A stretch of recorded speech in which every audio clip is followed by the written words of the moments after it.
Hello, my dear student of Standard 8, and today we are going to see and discuss question answer of chapter number 4, that is how the trader become the ruler. So, without any further delay, let's begin. So, here is your first question. On an outline map of India, mark Satara, Nagpur, and Jhansi that were annexed by Lord Dalhousie.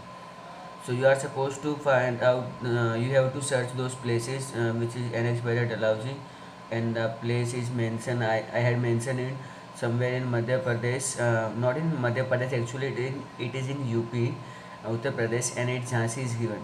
Then you rest of two you will find out in the Maharashtra, Nagpur as well as Satara. So friends आपको यहाँ पे सिर्फ तीन जगह find out करनी थी जो डलहौजी ने अपने अंडर में की थी। एंड वेरी सिंपल, आपको एक मैप स्टिक करना है एंड मैप में यहाँ पे मैंने ये पॉइंट रखा हुआ है, आपको ये जगह शो करनी है। Okay, so how did the British benefit by subsidiary alliance and annexation policy? It can be asked in exam for 4 to 5 marks. So let's begin. So question ये पूछ रहा है कि आप ब्रिटिशर्स को सब्सिडी अलायंस और एनेक्सेशन पॉलिसी से कैसे बेनिफिट मिला, तो कैसे उन्होंने उसका एडवांटेज लिया। So there were many small and large state in India, okay, and then there was no unity among them. So remember ना वो कैट वाला फाइट, कैट एंड मंकी की स्टोरी, बस हमारे किंग की वही हालत थी। And point number 3, consequently Indian state were ruined by the British policy of divide and rule. Okay, so Britishers ने क्या किया, हमको डिवाइड किया और आराम से रूल किया। Point number 4, many native Kings become the slaves of the British bye accepting Lord Wellesley subsidiary alliance. So subsidiary alliance policy उनको क्या लगा कि ब्रिटिश ने हमारे हेल्प करने के लिए बनाया है, पर कहीं ना कहीं वो उनके जाल में फंस गए एंड बाद में उनके गुलाम बन गए। Okay, so let us move to the point number 5। In the time period of 7 years, Wellesley expanded the company by subsidiary alliance and made the British rule supreme in India. So subsidiary alliance introduce करने के 7 years के अंदर ही Britishers ने लगभग पूरे India पे control कर लिया था। पॉइंट नंबर 6 पे आ जाते हैं। The king who accepted the subsidy alliance felt safe and become irresponsible. Okay, so यहाँ पर जो किंग्स थे वो मतलब रिलैक्स हो गए। डेट मीन्स ब्रिटिशर्स है ना, अगर कोई फाइट होगी तो ब्रिटिशर्स है हेल्प करने के लिए, तो वो क्या हो गए, अब इतना ध्यान देते नहीं हैं और irresponsibility is there. Point number 7, consequently there was absolute mismanagement of the states. Okay, so ना आर्मी पे ध्यान है, इररिस्पॉन्सिबल बन गए हैं एंड मिसमैनेजमेंट होने लगा। Okay, so in short mismanagement का मतलब होता है किंग ठीक से अपना किंगडम चला नहीं पा रहे हैं। पॉइंट नंबर 8 पे आते हैं। Dalhousie annex many state by annexation policy and establish British rule over then. Point number 7 जो था ना वो सब्सिडी अलायंस के बारे में ही बता रहा था ना। यहाँ से हम लोग एनेक्सेशन के बारे में पढ़ेंगे। सो रिमेंबर, वेलेस्ली ने सब्सिडी अलायंस इंट्रोड्यूस किया था, बट डलहौजी ने एनेक्सेशन पॉलिसी इंट्रोड्यूस की थी। ओके, अब इतना मिसमैनेजमेंट था तो ब्रिटिशर्स भी कब तक ध्यान देते हैं, तो उन्होंने भी डिसाइड किया कि अब इनको डायरेक्ट अपने अंडर में ही कर लेते हैं। पॉइंट नंबर 9 पे चलते हैं। He defeated many some state in the battle and did not allow the childless king to adopt the son. See आपने झांसी की रानी की स्टोरी सुनी होगी। वो लोग ऐसा मानते हैं अगर किसी किंगडम के पास अगर खुद का वारिस नहीं है, अगर उनका खुद का कोई बेटा नहीं है, तो वो किंगडम अब डायरेक्टली ब्रिटिशर्स के अंडर में आ जाएगा। लेकिन इंडियन किंग्स ये कह रहे थे कि हम लोग किसी अपना आस पास में से कोई मिनिस्टर का या कोई रिश्तेदारों में से सन भी तो अडॉप्ट कर सकते हैं ना, बट उन्होंने सन अडॉप्ट को भी मना कर दिया। ओके, एंड पॉइंट नंबर 10 पे आते हैं। और झांसी की रानी की स्टोरी सबको पता ही है। That state were also annexed and British rule was establish. इस तरह से उन्होंने बहुत सारे स्टेट्स को भी अपने अंडर में कर लिया जिनके कोई पर्टिकुलरली चाइल्ड नहीं था। पॉइंट नंबर 11 पे आते हैं।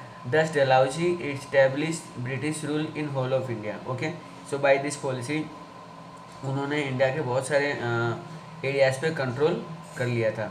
पॉइंट नंबर 12 पे चलते हैं। This is how British benefited a lot due to subsidy alliance and annexation policy. Okay, important question, it can be ask, so ये डिटेल क्वेश्चन आप एक्सपेक्ट कर सकते हो. Question number 3. This is my personal favourite.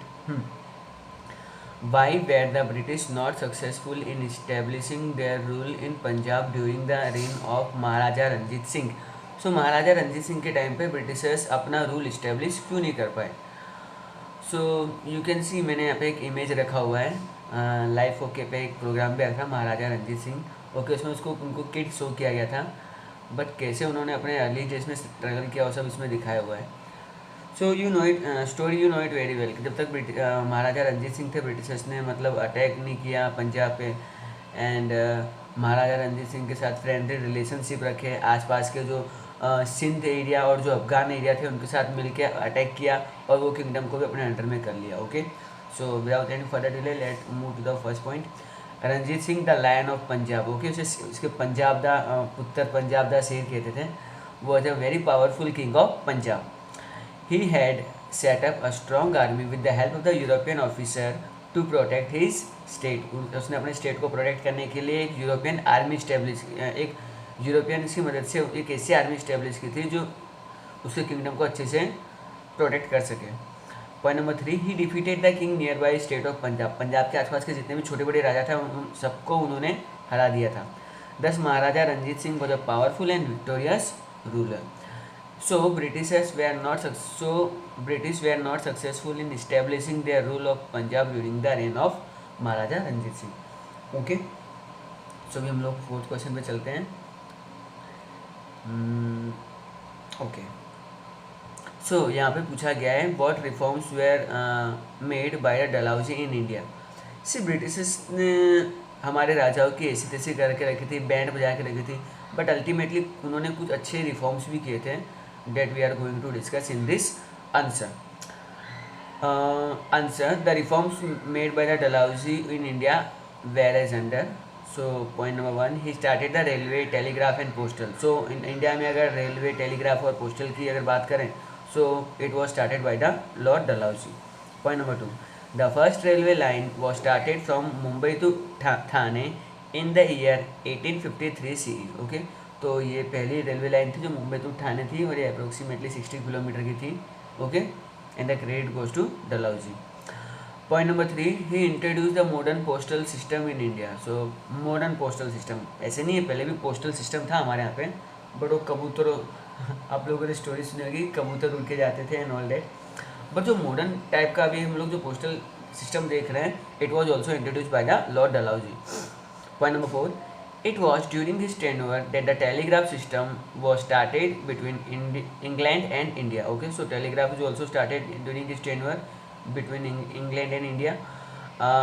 He passed a law to ban child marriages and advocate widow remarriages. So उन्होंने जो बच्चों की शादियाँ होती थी उसको बैन कर दिया, चाइल्ड मैरिजेस को बैन किया, एंड जो विडो है वो अगेन उनका रीमैरिज हो सकता है, एंड वो हेल्प आउट भी करते थे रीमैरिजेस के लिए.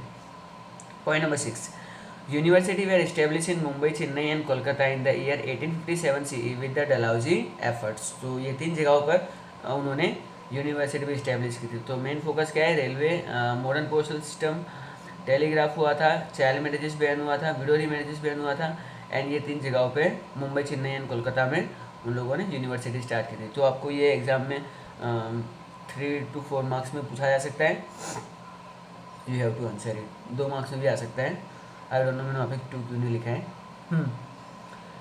So this is the last question of the chapter, and ये मैंने इसमें 2 स्लाइड में कवर होता है. सो discuss about the special features of the subsidy alliance and annexation policy. I think this is the heart of the chapter. At least आपको अगर ये chapter में इतना समझ में आ गया कि सब्सिडी अलायंस क्या था, एनेक्सेशन पॉलिसी क्या था, देन ये चैप्टर का पर्पज़ पूरा हो जाता है. Okay, so without any further delay पहले हम लोग डिस्कस करते हैं कि सब्सिडी अलायंस क्या था. ओके, तो मैंने पहले ही बता दिया है कि लॉर्ड वेलेस्ली ने सब्सिडी अलायंस इंट्रोड्यूस किया था ताकि फ्रेंच लोग अपना मतलब ट्रेडिंग सेंटर और अपना जो बिजनेस है ज़्यादा इंडिया में ना फैला पाएँ, उनको रोकने के लिए उन्होंने इंट्रोड्यूस किया था. और इसमें क्या होता है कि जो आसपास के जितने भी राजा हैं ना इंडिया में, वो सब अपनी एक छोटी सी ब्रिटिश आर्मी रखेंगे. ओके, ब्रिटिश आर्मी रखेंगे, इवन उनका खर्चा भी वो राजा ही पे करेंगे, एक ब्रिटिश का रिप्रेजेंटेटिव भी उनके कोर्ट में रहेगा जो हमेशा रिपोर्टिंग करता रहेगा। रिपोर्टिंग क्या, एक तरह से मतलब वो सारे सीक्रेट्स ब्रिटिशर्स को जाके बता ही देता था। So without any further delay first point पे आ जाते हैं। Lord Wellesley introduce a new plan known as a subsidiary alliance. Okay, so it was introduce by the Lord Wellesley to stop the French from the becoming the strongest power in India. Okay, तो basic purpose is to stop the French people and to make the British rule supreme power in native states of India. Point number 2. The princely state that accepted this policy had to keep and maintain the British army as well as have British representative in the royal court. सो जो राजा का दरबार होता था उसमें हमेशा एक British representative तो रहेगा ही, इसका काम सारे सीक्रेट शेयर ही करना था आपको। वो सब चीज़ें तो हम लोग आंसर में शो नहीं कर सकते। Point number 3, this is how the British maintain their army without spending a money. Okay, army भी मेंटेन हो रही है और पैसे भी खर्च करने नहीं पड़ रहे, है ना। हमारे राजा सच में वो कैट और मंकी की स्टोरी में कैट वाले कैरेक्टर में तो बिल्कुल फिट बैठते हैं। At the same time they started enslaving and threatening the princely state.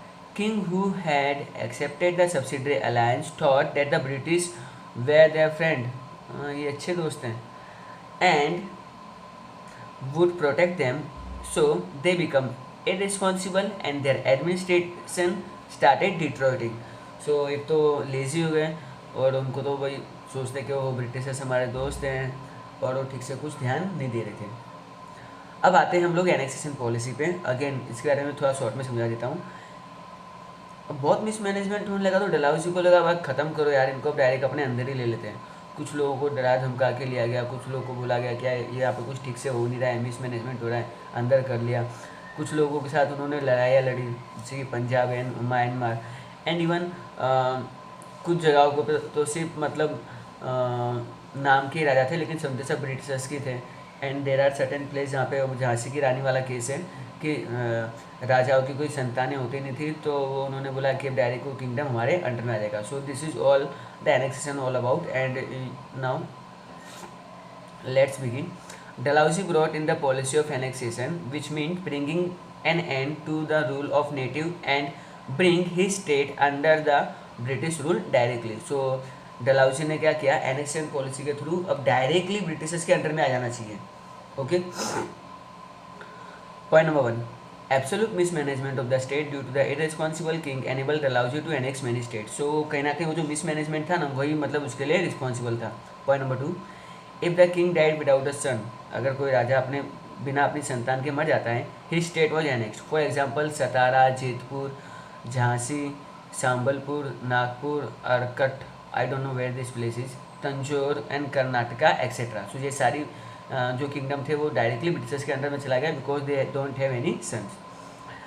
Other state were annexed by defeating them in the battle. For example, he annexed Punjab by defeating the Sikhs and another example is Myanmar. So ये state उन्होंने army से attack करके अपने under में किया। सी Britishers ने बहुत सही टाइम पे अटैक किया पंजाब पे। When he saw that Maharaja Ranjit Singh is now no more and it is the right time for them to attack, to launch an attack on them. And the last point of the chapter, thus Lord Dalhousie made a British rule free from the rivals with the help of victory, confiscation and annexation. Okay, so friends, I hope आपको ये पूरा concept समझ में आ गया है। Very simple, आपको बस ये 5 छोटे छोटे क्वेश्चन याद रखने हैं and that's it for the day. Have a nice day and enjoy yourself and take care also. Bye.